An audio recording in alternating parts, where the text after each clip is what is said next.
පරීක්ෂාකාරීව යමක් දෙස බලා විමසීමෙන් යුතුව වඩා නිවැරදි තීරණ ගැනීමට බුදුදහම මඟ පෙන්වනවද? උත්තරය ඔව්.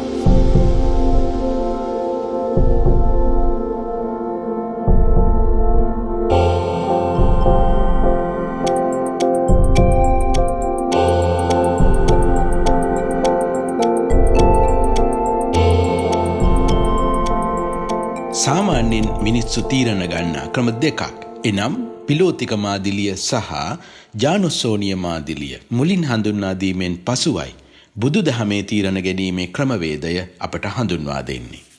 පිලෝතික සහ ජානුස්සෝනිය දවසක් නගරය මැද මහමාවතේදී හමු වෙනවා. පිලෝතික බුදුන් හමු වී නැවත එමින් සිටිනා බව කියනවා. ජානුස්සෝනිය අහනවා බුදුන් කියන්නේ බොහොම වැදගත් ශ්‍රේෂ්ඨ කෙනෙක්ද කියලා. පිලෝතගේ උත්තරේ ඔව්.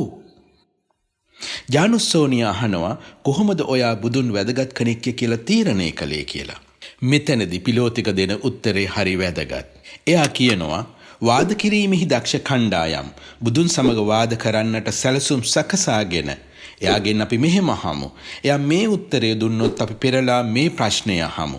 ආදී වශයෙන් සූදානම්ව ඇවිදින් බුදුන් සමග වචන කීපයක් කතා කළ පසු මුලින් කී තර්ක අමතක කරලා දාලා බුදුන්ට සවන් දෙන්නටත් බුදුන් සමග එකඟ වෙන්නටත් බුදුන්ගේ අනුගාමිකයින් වෙන්නටත් තීරණය කරනවා දැකලයි මම තීරණය කළේ බුදුන් ශ්‍රේෂ්ඨයෙක් කියලා. මේ කතාව අහපු ගමන් එතෙක් අස්ව කරත්තයේ හිඳගෙන හිටපු ජානුස්සෝනිය එයින් බැහැලා බුදුන් වාසය කරන දිශාව අහලා ඒ දිශාවට වැඳ වැටෙනවා.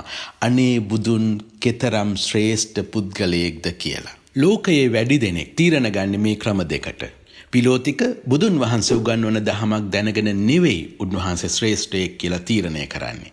ඒ වෙනුවට සමාජයේ ලොකුයයි වැදගත්යයි ප්‍රභූයයි හිතන අය බුදුන් සරණ යනවා දැකලයි ඔහු ඒ තීරණය ගන්නේ. ඔබ කැමති නළුවා නිලිය ක්‍රීඩකයා ඇවිදින් මේ සබන් ගෑවහම ලස්සන වෙනවා මේ කිරිබිව්වහම ශක්තිමත් වෙනවා කිව්වහම ඒවා ඉස්මුදුනින් පිළිගන්නා මාදිලිය පිලෝතික මාදිලියයි. ජානුස්සෝනිය මාදිලියේ අය පිලෝතික තරම්වත් යමක් සොයන්නේ නැහැ. කවුරු හරි කිව්ව ගමන් එය පිළිගන්නවා. රැයට ප්‍රවෘත්ති අහලා උදේට කියන පුවත්පත් සිරස්තර ටික අහලා කවුරු හරි මෙහෙමලු අරමලු කියලා කිව්ව ගමන් කිසිම ප්‍රශ්න කිරීමකින් තොරව පිළිගැනීම ජානුස්සෝනිය මාදිලියයි.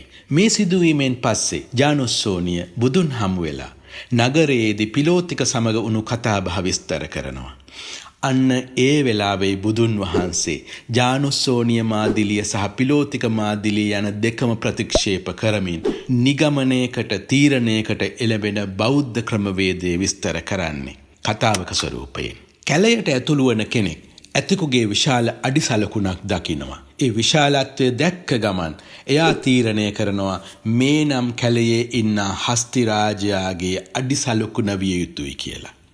නමුත් ඊතරම් විශාල අඩිසලකුණු වෙනත් ඇතුන්ට ඇතින්නියන්ට තිබිය හැකි බැවින් බුදුන් වහන්සේ ප්‍රකාශ කරනවා නිගමනයට යන්න එපා තව හොයන්න සාක්ෂි. ඊට පස්සේ දකිනවා උස් ගස්වල අතු කඩලා බිම දමලා තියෙනවා. එයින් කෙතරම් උසකට හොඬය දිගු කරන්න පුළුවන්ද කියලා පැහැදිලි වෙනවා. ඒත් බුදුන් වහන්සේ කියනවා ඒක අවසන් නිගමනයකට යන්න සාක්ෂියක් නෙවෙයි. තව සොයන්න. ඉන් පස්සේ දකිනවා උස අතුවල මඩ තැවරිලා තියෙනවා. ඒක ඇතාගේ උස ගැන ස්ථිර සාක්ෂියක්. නමුත් මෙතරම් උස වෙනත් ඇතුන් ඇතින්නියන් සිටිය හැකි. තව සොයන්න. ඊළඟට දකිනවා දලෙන් ගස්වල කඳට ඇනලා තුවාල කරලා තියෙනවා. එයින් ඇතාගේ දලෙන් කොතරම් උස් තැනකට තුවාල කරන්න පුළුවන්ද කියන එකත් දලවල දිග කොපමණද කියලත් ඒ වගේම කොතරම් ශක්තිමත් දල ඇතාට තිබෙනවද කියන එකත් පැහැදිලි වෙනවා. ඒ ඊටාම ප්‍රබල සාක්ෂියක් වුණත් එය හේතුවක් නෙවෙයි අවසන් නිගමනයට යන්න. මේ පියවර සියල්ල පසු කරලා ඉදිරියට යන පුද්ගලයා අවසානයේ දකිනවා තන බිමෙහි තන කමින් සිටින හස්ති රාජයා තමන්ගේ ඇසින්ම දකිනවා. තම ඇසින්ම දුටුවාට පසු ප්‍රත්‍යක්ෂයෙන්ම තහවුරු වුණාට පසු පමණක් අවසන් නිගමනයට එළඹෙන්න කියලා බුදුන් වහන්සේ ප්‍රකාශ කරනවා. මේ බුද්ධ මාදිලිය අපට කියනවා දුටු පමණින් ඇසූ පමණින් නිගමනය නොකළ යුතුයි කියලා. තව තවත් සාක්ෂි එකතු කිරීම පරීක්ෂා කිරීම කළ යුතුයි කියලා. අවසානයේ තමන්ටම ප්‍රත්‍යක්ෂයෙන් තහවුරු වනතුරු අවසන් නිගමනයට නොයා යුතුයි කියලා. ලෝකයේ සියලුම දේ ගැන අපට ප්‍රත්‍යක්ෂයෙන්ම වටහා ගන්නා තුරු සාක්ෂි එකතු කරන්න බැරි වෙන්න පුළුවන්. ඇත් අඩිය දැකීමෙන් අතු කඩා දැමූ අවස්ථාවෙන් එහෙම නැත්නම් උඩ අතුවල මඩ තැවරුණු පියවරෙන් අපට නවතින්න වෙන්න පුළුවන්. ඔය කී පියවරවල නම් අපි ඉන්නේ. අපි ප්‍රකාශ කරන වාක්‍ය තුලින් අවසන් නිගමනයක් එන්න බෑ. අපි කරන ප්‍රකාශය තුලින් ප්‍රකාශ වෙන්න ඕන අපි ප්‍රත්‍යක්ෂයෙන්ම එය දන්නේ නැහැ කියලා. ඔබට පෙනෙනවා ඇති. බුද්ධ මාදිලිය තුල අන්ධ විශ්වාසවලට ඉඩක් නැති බව. වඩා පරීක්ෂා කිරීම විමසීම අගයන බව. දැන් කල්පනා කරන්න. ඔබ අයිති පිලෝතික මාදිලියටද ජානුස්සෝනිය මාදිලියටද බුද්ධ මාදිලියටද කියලා.